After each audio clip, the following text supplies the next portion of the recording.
ओम नमो भगवते वासुदेवाय नमः। नमस्कार फ्रेंड्स आपण मानक आम यूट्यूब चैनल को पुणी थरे स्वागतम एवं शुभकामना। फ्रेंड्स आज मु आपण मानक कहवाकू जाऊछि कि 18 एवं 19 तारिखर राशिफल विषय रे।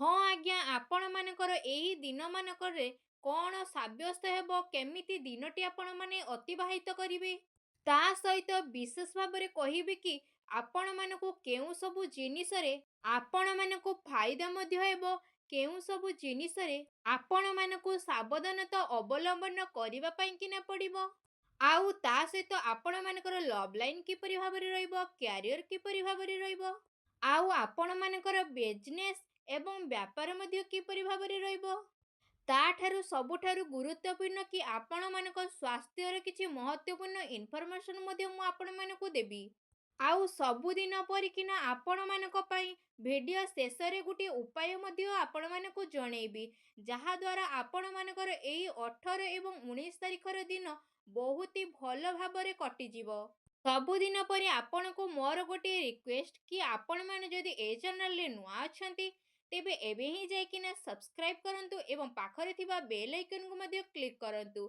जहा फल रे समय समय रे समस्त वीडियोर नोटिफिकेशन आपण मानकु ही सर्वप्रथमे मिली पारिबो जहा द्वारा आपण माने गतिविधि एवं आपण मानक राशिफल विषय रे आगुआ जानि परिबे। तो बंधुगण आज आमे जानिबा आपण मानक पाई किना एही दुई दिन कौन साब्यस्त हेबा पाई किना जाउछि कौन आपण माने भाबुछंती कि आपण मानक पाई आजिर दिनटी पॉजिटिव हेबा पाई कि जाउछि जदि विशेष भाव रे किना कहिबी कि आपण माने ए दुई दिन रे आपण मानकु प्रकृतिर बहुत ही साहाय्य मिलिबो जहा द्वारा आपण माने बहुत ही भलरे रही परिबे प्रकृति आपण मानकु बहुत क्षेत्र रे साहाय्य करिवो कौनसी लाभदायक एवं बहुत ही भल समाचार मिलिबा द्वारा आपण माने निजको निजे बहुत ही उच्चा एवं बहुत ही दुर्बल भावना रखिबे नाही एवं आपण माने आगो को बढ़ी परिबे आपण मानकर दिनटी बहुत ही खुशी रे कटि जीवो। हाँ आज्ञा आपण मानकर किछि काम अटकी जाइथिला से काम को भी आपण माने ता प्रति बहुत ही मेहनत मध्य लगे किना से कामटी को पूरा करी नेबे आपण मानक पई ए दिन बहुत ही लाभदायक सिद्ध मध्य हेबो ए दिन रे आपण मानकु बहुत ही किछि सुख समाचार मध्य मिलिबो आर्थिक समस्या मध्य आपण मानकर सुधारी जीवो अटकी थिबा जमी बिक्री किंबा घर बाड़ी आदि किणा किणी अटकी जाइथिला से सबुर मध्य आपण मानको लाभ मिलिबो आपण मानकर अति निबिड़ बंधु जहा कि आपण मानक ठारू बहुत दूर रे रही जाइथिला आपण मानकर केबे भी साक्षात हेई नथिला सी भी मध्य आपण मानकर ए दिन मानकर साक्षात हेबो जहा द्वारा आपण मानक मन आहुरी अधिक खुशी भरा हेई जीवो। हाँ आज्ञा आपण माने ए दिन मानकर किणा किणी रे आपण मानकर दिन बहुत ही अतिबाहित मध्य हेई जीवो निजर प्रतिभा एवं क्षमता को आपण माने बुझंतु जहा द्वारा आपण मानक व्यक्तित्व रे बहुत ही भल निखार मध्य देखिबा पई किना मिलिबो तथा समाचार रे आपण मानकर छवि मध्य बनी किना रही जीवो ए दिन आपण मानकर व्यस्ततापूर्ण होई किना रहिबो हमर बहुत ही अधिकता मध्य आपण मानक रहिबो किंतु आपण मानक सफलता मिलिबा कारणरु आपण मानक थकापन आदु भी अनुभव हेबो नहीं आउ आपण मानकर मन बहुत ही खुशी भरा मध्य हेई किना रहिबो आपण मानक घर को बंधु मानकर आगमन हेबा द्वारा आपण मानकर परिवार मौज मजलिस रे दिन कटि जीवो निजर योजना को सफलता बनेइबा पाई किना आजिर दिन आपण मानक पाई किना बहुत ही उत्तम दिन रहिबो आ सहित आपण मानकु समयर सपक्ष मध्य मिलिबो समय आपण मानक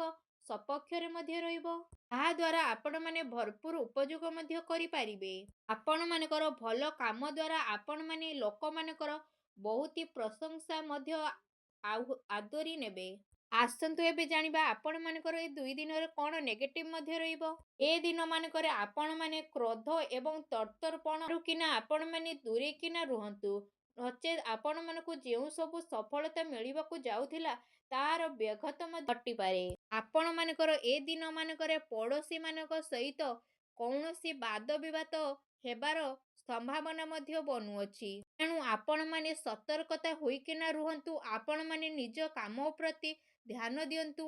ଅନ୍ୟର କଥା କେବେ ବି ଶୁଣନ୍ତୁ ନାହିଁ। ଆପଣମାନେ ଅନ୍ୟର କଥା ଶୁଣିବେ ଯେତେ ଆପଣମାନଙ୍କର ଝଗଡ଼ା ସେତେ ହେବ। ତା ଛଡ଼ା ଆପଣମାନେ ବିପଦରେ ମଧ୍ୟ ପଡ଼ିପାରିବେ ଆଉ ଆପଣମାନଙ୍କୁ ଯେଉଁ ସବୁ ସଫଳତା ମିଳୁଥିଲା ସେଥିରେ ମଧ୍ୟ ବ୍ୟାଘାତ ଘଟିପାରେ। ତା ସହିତ କେବେ କେବେ ଆପଣମାନଙ୍କର କ୍ରୋଧତା ଯୋଗୁଁ କେହି କିଛି ଲୋକଙ୍କୁ ଆପଣମାନଙ୍କର କଥା ବହୁତ ଖରାପ ଲାଗିଥାଏ, ଯାହାଦ୍ୱାରା କଥାଟି ବହୁତ ବିଗିଡ଼ି ମଧ୍ୟ ଯାଇପାରେ। ଯଦି କହିବା ଆପଣମାନଙ୍କର ଆର୍ଥିକ ସ୍ଥିତି ବହୁତ ଭଲ ରହିବ, କିନ୍ତୁ ଆପଣମାନଙ୍କର ବହୁତ ବେଶୀ ଅର୍ଥ ମଧ୍ୟ ବ୍ୟୟ ହେବ ଏଇ ଦିନମାନଙ୍କରେ। ତେଣୁ ଆପଣମାନେ ଆପଣମାନଙ୍କର ବଜେଟ୍ ଅନୁସାରେ ହିଁ ଖର୍ଚ୍ଚ କରନ୍ତୁ, ନଚେତ୍ ଆପଣମାନେ ଆଗକୁ ପ୍ରୋବ୍ଲେମରେ ମଧ୍ୟ ପଡ଼ିପାରନ୍ତି। ଆପଣମାନେ ଅସୁସ୍ଥ ମଧ୍ୟ ମନେ କରିବେ, କିନ୍ତୁ ଆପଣମାନଙ୍କର ଦୃଢ଼ତା ଏବଂ କନଫିଡେନ୍ସ ଦ୍ୱାରା ଆପଣମାନେ ଏ ଦିନମାନଙ୍କୁ ବହୁତ ଭଲରେ କଟେଇ ଦେବେ। ଆସନ୍ତୁ ଏବେ ଜାଣିବା ଆପଣମାନଙ୍କର ଲଭ୍ ଲାଇନ୍ କିପରି ଭାବରେ ରହିବ। ବିବାହିତ ଜୀବନରେ ଆପଣମାନଙ୍କର ସାମଞ୍ଜସ୍ୟ ମଧ୍ୟ ବହୁତ କିନା ରହିବ। ପାରିବାରିକ ବାତାବରଣ ଆପଣମାନଙ୍କର ସୁଖଦମୟ ହେଇ ରହିବ। ପ୍ରେମ ସମ୍ବନ୍ଧରେ ଯଦି କହିବା ଆପଣମାନଙ୍କୁ ପ୍ରଗାଢ଼ତା ମଧ୍ୟ ଆପଣମାନଙ୍କୁ ମିଳିବ। ରୋମାଣ୍ଟିକ ସମୟ ମଧ୍ୟ ରହିବ। କୌଣସି ଜାଗାକୁ ଯିବାର ଆପଣମାନଙ୍କର ଯୋଜନା ମଧ୍ୟ ରହିବ। ଆପଣମାନଙ୍କର ପାରିବାରିକ ବାତାବରଣ ବହୁତ ଭଲ ରହିବ। ଜଣେ ଆଉ ଜଣଙ୍କୁ ସାହାଯ୍ୟ ମଧ୍ୟ କରିବେ। ବାହାରର ଘଟଣାଠାରୁ ଆପଣମାନେ ଦୂରେଇକିନା ରୁହନ୍ତୁ, ନହେଲେ ଆପଣମାନଙ୍କର ମାନହାନି ହେବାର ସମ୍ଭାବନା ମଧ୍ୟ ରହିଅଛି। ପରିବାରର ବ୍ୟକ୍ତିମାନେ ଆପଣମାନଙ୍କ ଉପରେ ନାରାଜ ମଧ୍ୟ ହେଇପାରନ୍ତି, କାହିଁକି ନା ଆପଣମାନେ କାମର ବ୍ୟସ୍ତତା କାରଣରୁ ସେମାନଙ୍କୁ ଟାଇମ୍ ଦେଇପାରିବେ ନାହିଁ। ତେଣୁ ସେମାନେ ଆପଣମାନଙ୍କ ଉପରେ ବହୁତ ଅଧିକ ନାରାଜ ହୋଇକିନା ରହିବେ। ଆସନ୍ତୁ ଏବେ ଜାଣିବା ଆପଣମାନଙ୍କର ଏ ଦିନମାନଙ୍କର ବ୍ୟବସାୟ କ୍ୟାରିୟର କିପରି ଭାବରେ ରହିବ। ଏ 2 ଦିନରେ ପ୍ରଡକ୍ସନ ସମ୍ବନ୍ଧିତ କାର୍ଯ୍ୟରେ କମି ଆସିବା କାରଣରୁ ଚିନ୍ତାରେ ଆପଣମାନେ ପଡ଼ିପାରନ୍ତି, କିନ୍ତୁ ଯଦି କହିବା ଆପଣମାନଙ୍କର କେତେ ସାରା କାର୍ଯ୍ୟରେ ଆର୍ଥିକ ସ୍ଥିତି ଆପଣମାନଙ୍କର ମଜବୁତ ମଧ୍ୟ ହେଇକିନା ରହିବ। ତେଣୁ ଆପଣମାନଙ୍କୁ ଚିନ୍ତା କରିବାର ଆବଶ୍ୟକତା ମଧ୍ୟ ନାହିଁ।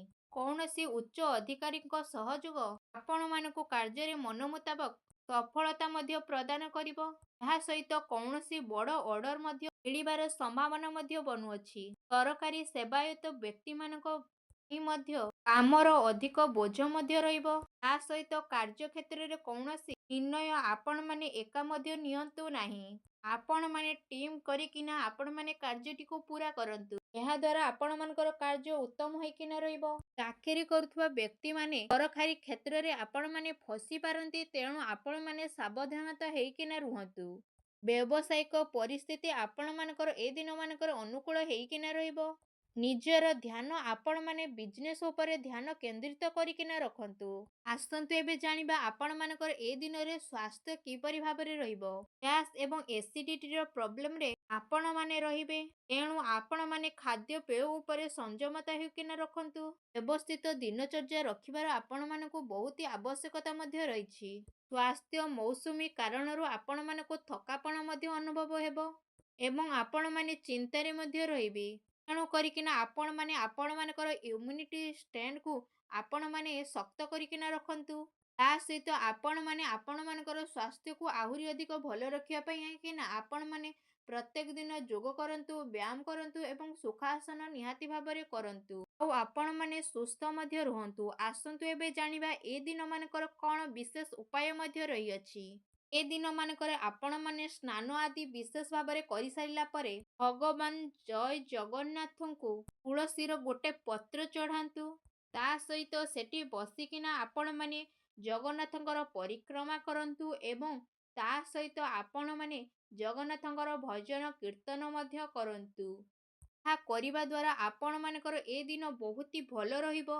ଏହା କରିବା ଦ୍ୱାରା ଆପଣମାନଙ୍କୁ ଜଗନ୍ନାଥଙ୍କର ଆଶୀର୍ବାଦ ମଧ୍ୟ ପ୍ରାପ୍ତ ହେବ, ଯାହାଦ୍ୱାରା ଆପଣମାନଙ୍କର ସମସ୍ତ କଷ୍ଟକୁ ମଧ୍ୟ ଦୂର କରିବେ। ଆଉ ଆପଣମାନଙ୍କ ଜୀବନରେ ଯାହା କିଛି ବି ପ୍ରୋବ୍ଲେମ ଚାଲିଛି ସେସବୁର ମଧ୍ୟ ଅନ୍ତ କରିନେବେ। ଆଉ ଆପଣମାନଙ୍କୁ ଶୀଘ୍ର ହିଁ ଶୁଭଫଳ ପ୍ରାପ୍ତ କରିବେ। ଆଉ ଆପଣମାନଙ୍କର ସମସ୍ତ ମନସ୍କାମନା ଶୀଘ୍ର ହିଁ ଜୟ ଜଗନ୍ନାଥ ପୁରା ହିଁ କରିବେ। ଜଗନ୍ନାଥଙ୍କର ଆଶୀର୍ବାଦ ଆପଣମାନଙ୍କୁ ପ୍ରାପ୍ତ ହେଉ। ସଚ୍ଚା ଦିଲରେ ଆପଣମାନେ କମେଣ୍ଟ ବକ୍ସରେ ଜୟ ଜଗନ୍ନାଥ ବୋଲି ଅବଶ୍ୟ ଲେଖନ୍ତୁ।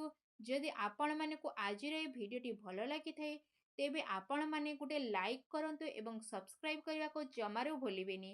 ରହୁଛି, ଦେଖା ହେବ ପୁଣି ଏକ ନୂତନ ଭିଡ଼ିଓ ମାଧ୍ୟମରେ। ସେ ପର୍ଯ୍ୟନ୍ତ ବିଦାୟ ଦିଅନ୍ତୁ। ରହୁଛି, ଧନ୍ୟବାଦ।